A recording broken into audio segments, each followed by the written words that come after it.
Como os museus lidam com a necessidade de preservar o patrimônio cultural e exibi-lo para acesso público de maneira inovadora?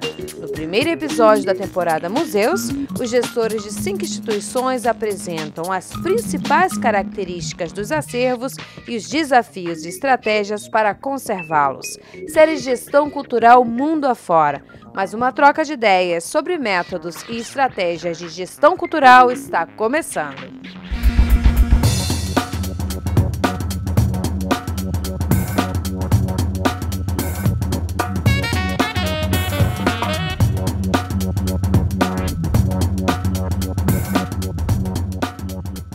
Olá, eu sou Daniele Canedo e provavelmente compartilho com você a mesma opinião sobre a importância dos museus.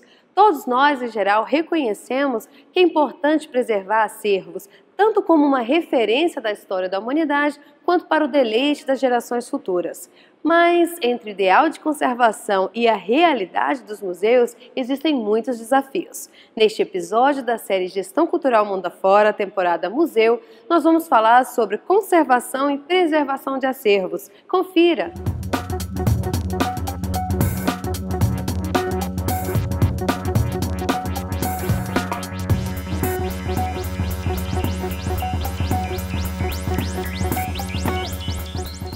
Ele é composto por 1.133 obras e ele começou na década de 60 com a doação de 100 obras do Museu de Arte da Bahia ao Museu de Arte Moderna da Bahia, que estava recém-criado. Dentre essas obras importantíssimas do período modernista, a partir de 94, o Museu de Arte Moderna da Bahia realizou o Salão da Bahia. Todos os artistas premiados doavam seus trabalhos à coleção do museu. Essa coleção ela tem uma quantidade de obras de jovens artistas contemporâneos com uma qualidade muito boa.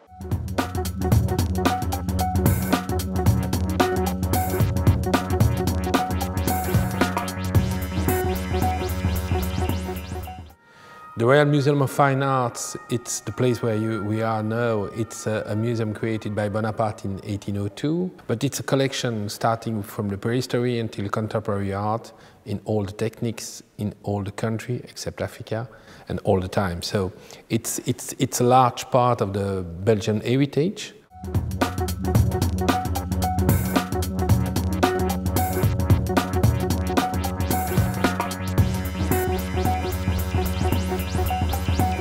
Well, we're starting with a collection that is more than 200 years old, and the museum has an estimated 70 million specimens.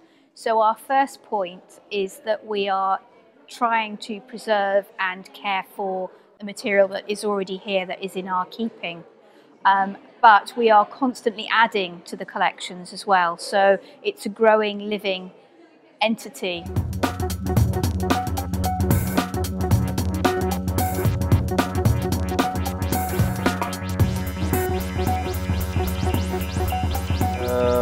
This collection comes from former museums, the National Maritime, the Ethnographical Museum, the Folklore Museum, from the 14th century till the modern times. So it's a very heteroclite collection. We have almost, to exaggerate a little bit, I would say that we have almost everything in our collection.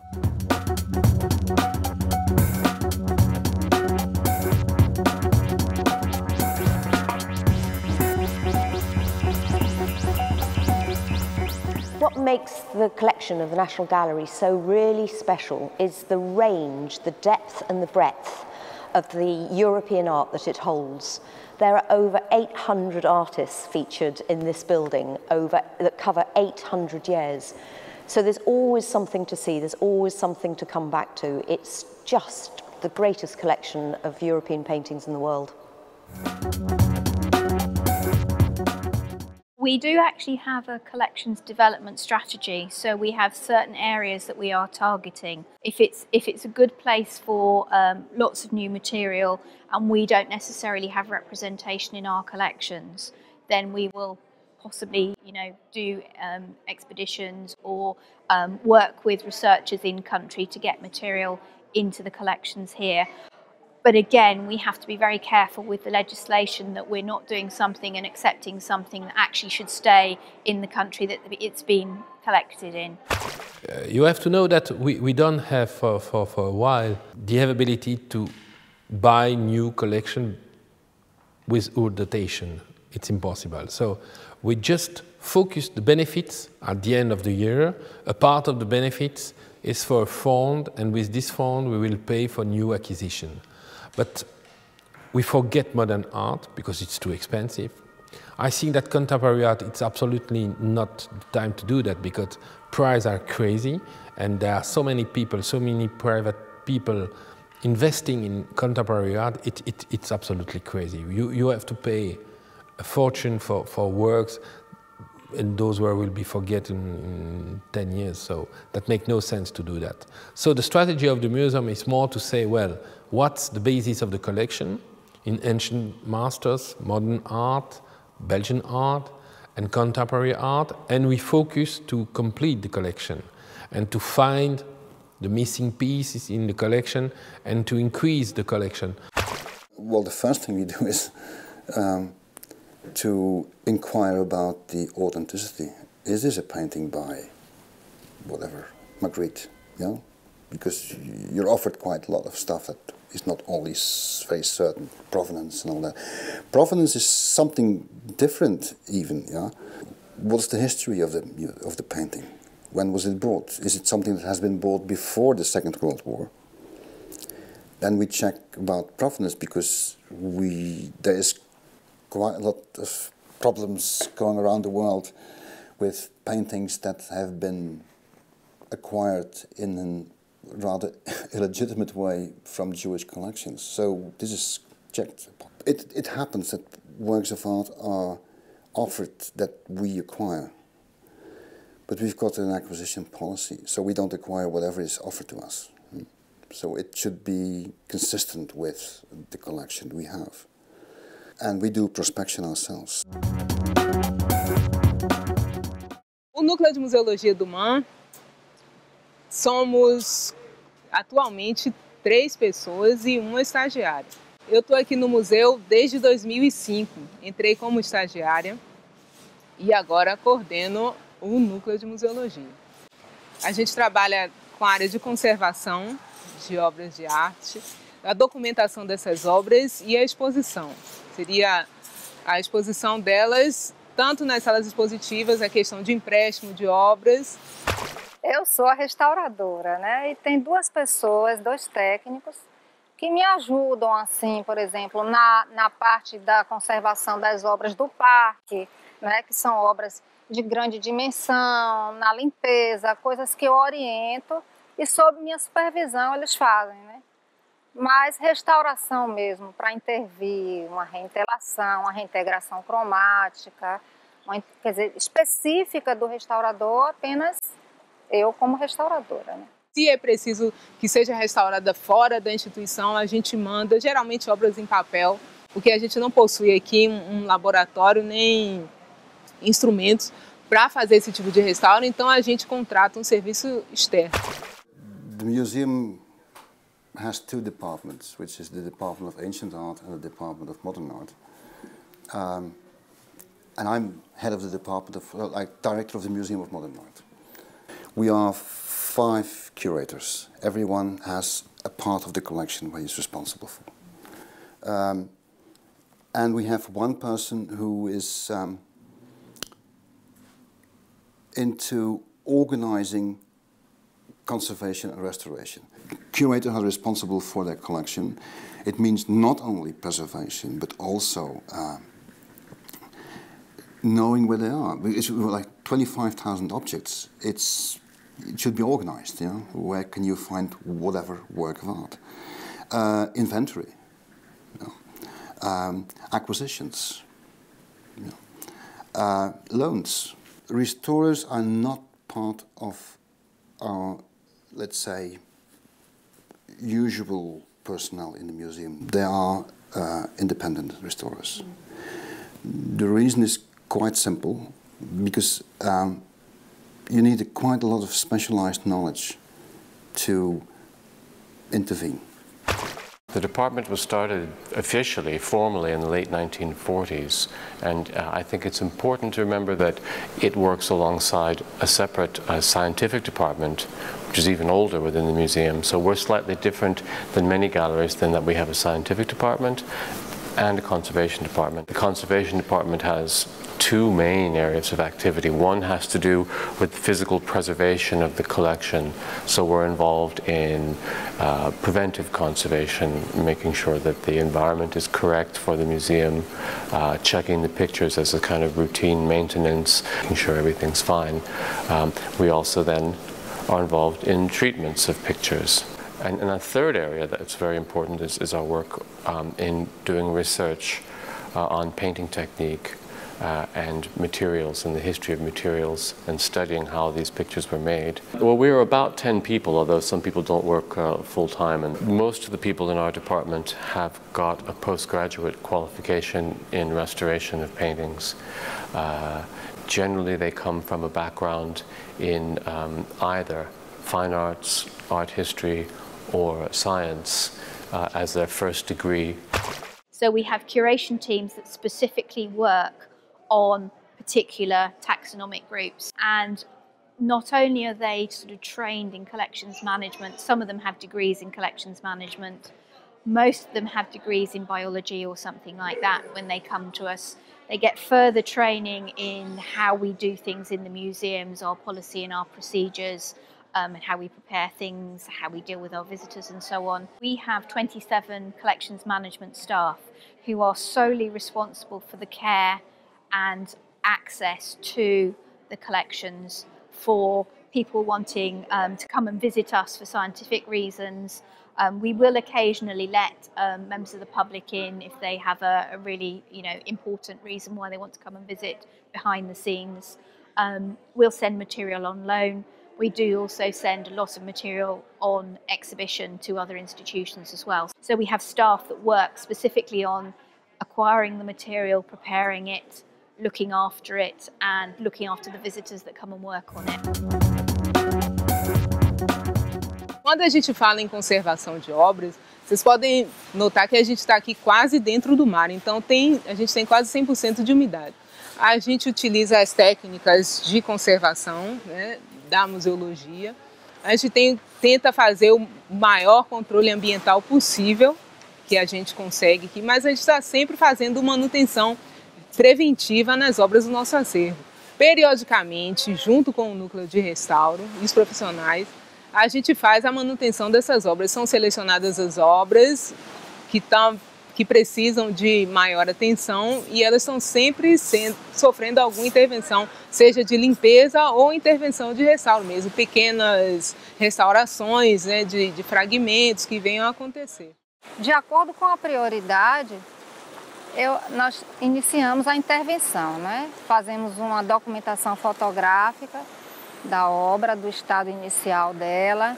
Depois nós passamos para um diagnóstico, né? Com toda a ficha da obra, com os dados, número de identificação, os problemas e o tratamento, que é realizado dia a dia, né? Pictures selected for treatment, that is either structural repair, cleaning, restoration, those treatments are approved, proposed, and the proposal approved by our Board of Trustees.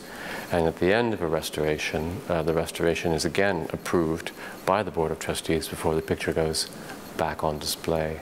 If there's a physical problem with the picture, obviously it assumes a very high priority and it moves straight into the treatment. Other pictures might be treated for a variety of reasons. Aesthetic considerations, because the varnish is discolored and degraded, the picture may be hard to see. It could also result from trying to coordinate in a loose way with much longer forward planning about exhibitions. It can also grow out of academic research. If our curatorial colleagues are working on our National Gallery catalogues and researching and examining all the pictures in their area, a new way of thinking about a painting in terms of what it might be could be stimulated by that research, which in turn could suggest a treatment.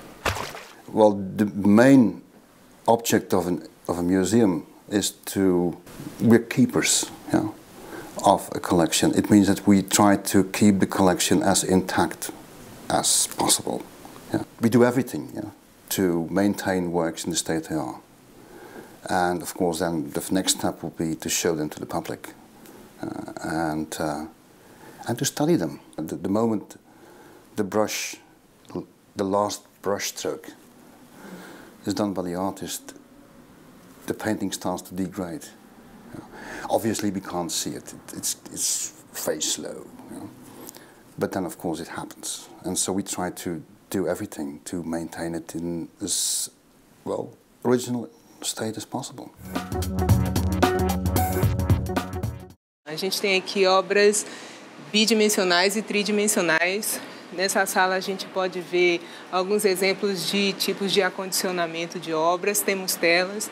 Esse aqui não é o mobiliário ideal para acondicionar a tela, mas é o que a gente consegue, já que a gente no MAN vai passar por uma reforma e todo esse mobiliário de reserva vai ser instalado. Então essas obras estarão em outro espaço e em outro contexto. É aqui nesse fichário, tudo que tem dentro de cada pasta está aqui, tá vendo? O pessoal organizou dessa forma. Todos os artistas que têm obra em papel e que caibam nessa dimensão, a gente guarda dessa forma. Aqui é o nome, aí são fotografias. Então elas ficam assim, tá vendo? Ou em papel seda, ou nesse tipo de embalagem aqui que é feita num papel neutro. Esse papel não reage, então, teoricamente, elas não vão sofrer ataques por fungos, nem nada dessa forma, porque elas estão acondicionadas desse jeito. Uma coisa importante e que é bom salientar é que, assim, as obras estão aqui, elas ficam assim, mas permanentemente a gente faz um arejamento para que, que o ar passe aqui dentro e não venha causar maiores danos, não se propague, por exemplo, uma infestação de fungos, nem nada disso. Você vê que o ambiente aqui é bem controlado, não tem uma umidade muito exacerbada. The visible storage is also the idea of how can we make a difference with other museums worldwide. And we see that some museums have visible storages, but they are very minor and they are very defensive. We came up with the idea of creating a new visible storage by presenting it as a very offensive way. Everybody is free to go into the visible storage and to find out what kind of collections were collected here in Antwerp and who were these collectors of the last 200-300 years and why did they collect that. So trying to make a difference, and visible storage is one example of it. And we are very happy and very proud of it because we see that a lot of people from abroad, from all over the world, come to Antwerp to see how this visible storage works and is a success.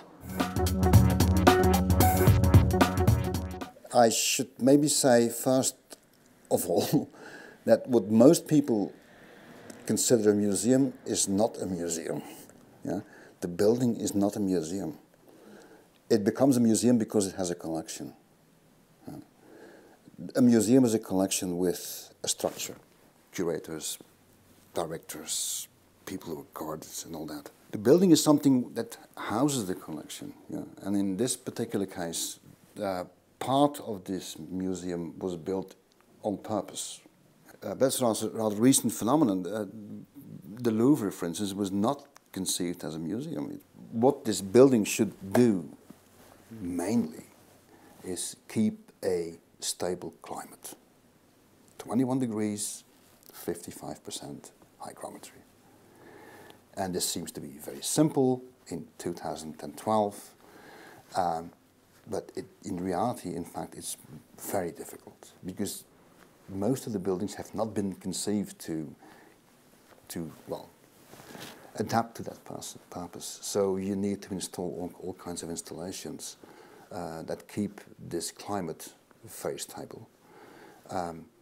It's certainly difficult in a building that was built, in fact, in the 1890s when there was no electricity in the first place. There was no electric lighting.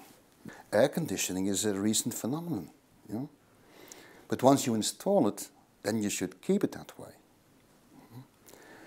So this is a constant problem. Yeah. How to maintain the building adapted to the collection, to the preservation of works of art. We're always looking to make sure that the material that is in our care is kept to the best of our ability. So that's why you see new buildings like this are being built, like here, this phase 1 of DC, and also the new building for the entomology and botany collections. And we have an ongoing programme of reviewing and improving our collection spaces. One of the main reasons to create a new museum in Antwerp was, for example, to have more care about the collections. Before that, our collections were preserved in an old fortress, the Chateau at Steen, and that's very charming, and that's very nice, and it gives you a lot of imagination, but it's extremely difficult towards the audiences, which become more in number and are more demanding in how to deal with the audiences, but also in terms of preserving and working with the collections. The former buildings were a complete disaster.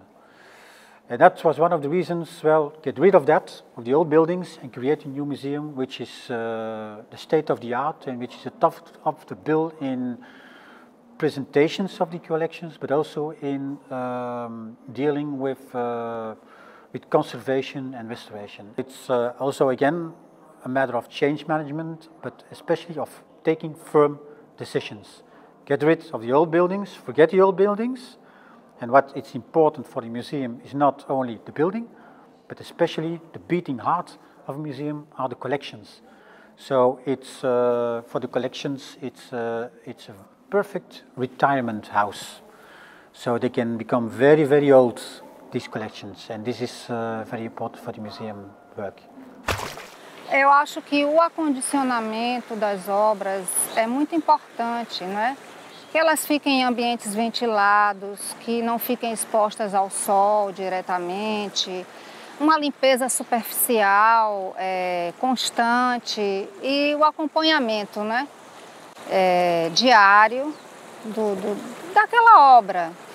Qualquer modificação na sua superfície, qualquer mudança na sua leitura da obra, descoloramento, deve-se procurar um profissional. É um acervo grande, agora é um acervo que ele precisa, ainda ele tem algumas lacunas, né? Nós estamos já fizemos o convite a alguns pesquisadores e curadores que vão fazer pesquisas sobre o acervo, e esses pesquisadores, esses curadores que vão lançar esse olhar sobre a coleção vão fazer essas propostas. A coleção é muito grande, como eu disse, e há possibilidades grandes de se trabalhar dentro dessa coleção, mostrando justamente não só o desenvolvimento, né, dos movimentos artísticos no Brasil, mas como também eles se relacionam, como a arte contemporânea se relaciona com esses diferentes movimentos artísticos. Então, há sempre possibilidades. What I do not want to do is to drag the National Maritime Collection to the 5th floor, the ethnographical to the 6th floor.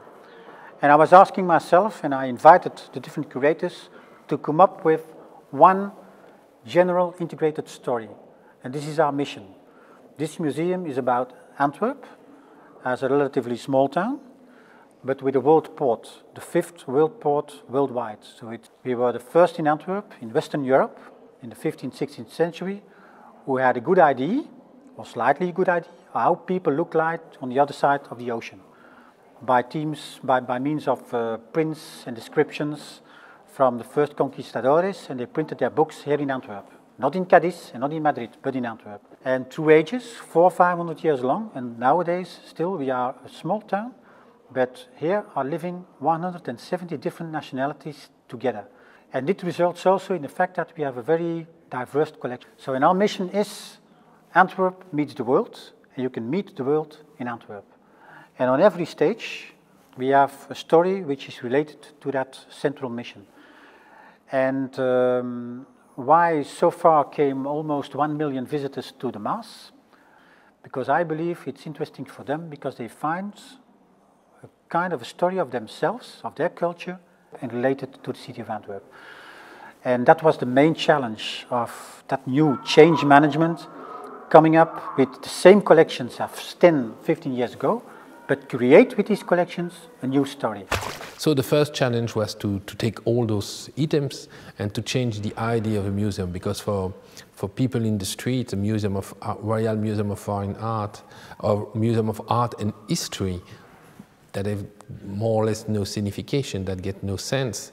So we are managing to transform that and to say, well, we have the most important collection in the world of works of René Magritte. Magritte is probably a key name from the 20th century. So in 2009 we opened the Magritte Museum and we focus on a part of the collection. The Magritte Museum is a new museum, so it was a huge opportunity to implement new strategies. And in that sense, yes, it can be like differentiated, for instance, with the ancient department, where we still have the collection as it was showed before, but now we have in the Magritte Museum had the opportunity to have a complete new website, for instance, to have a new scenography.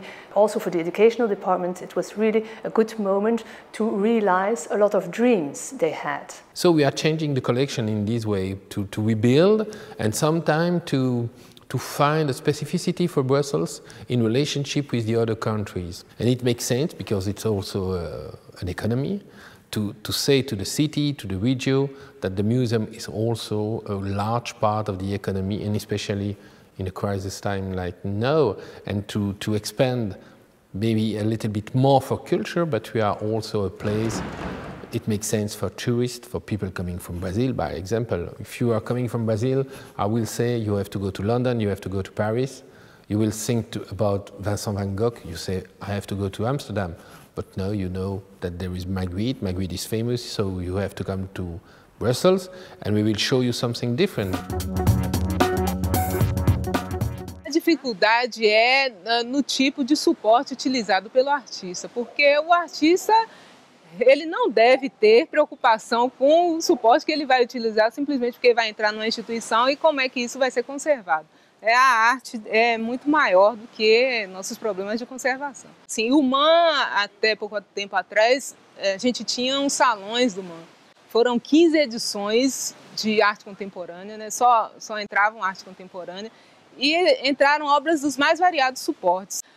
E assim, para conservar é super complexo, assim. Eu acho que o principal problema que nós contamos aqui no museu, e eu acho que a maioria dos museus aqui na Bahia, é a falta de um ateliê equipado com equipamentos de alta resolução, para a gente poder investigar melhor os problemas das obras de arte, né? Uma coisa assim mais científica. Né, de análise de pigmentos, de um laboratório de química, né, para que o restaurador intervenha com mais respaldo, não é? Porque hoje nós efetuamos um trabalho que eu acho que ele funciona mais pela nossa boa vontade e pela experiência que nós temos aqui de conhecer realmente o acervo, os problemas de cada obra, pelo acervo que Salvador tem, as igrejas, os museus, todo esse patrimônio, existe uma carência muito grande. Não existe um curso de formação de nível superior aqui em Salvador, por incrível que pareça, ainda não existe. Então, quer dizer, a pessoa para se especializar tem que ir ou para Minas, parece que agora São Paulo. Então, eu acho isso um absurdo, uma situação que não pode continuar. There is no museum without collection. That's the first thing. We have to protect the collection. That's a real challenge. We have to be partner with this kind of country and to work together to present those collections. So that's the big challenge. It's to transform all collection in a new purpose. Things which are 100 years considered as uninteresting are now in a sudden very valuable. And that's because the people at that time, 100 years ago, these collectors had their motivations to keep that heritage, to do something with it within the next 100 and 200 years. And that's, I believe, one of the main challenges of new museums, to think about how to deal with heritage. Because we have to take an advantage in the next 50, 60, 70 years. We have to keep these actors, because if we do not keep these actors and preserve them, who is going to tell stories with them within 50, 60 years? Conservar o acervo histórico ao mesmo tempo que o disponibiliza para acesso público é uma tarefa que requer mais do que a boa vontade do gestor. Estamos falando de infraestrutura, tecnologia e capacitação técnica. E você, já se imaginou exercendo essa função? Conta pra gente! Participe desse diálogo sobre gestão cultural. E se você gostou do que viu, não se esqueça de compartilhar e incluir também os seus amigos nessa conversa sobre cultura e gestão.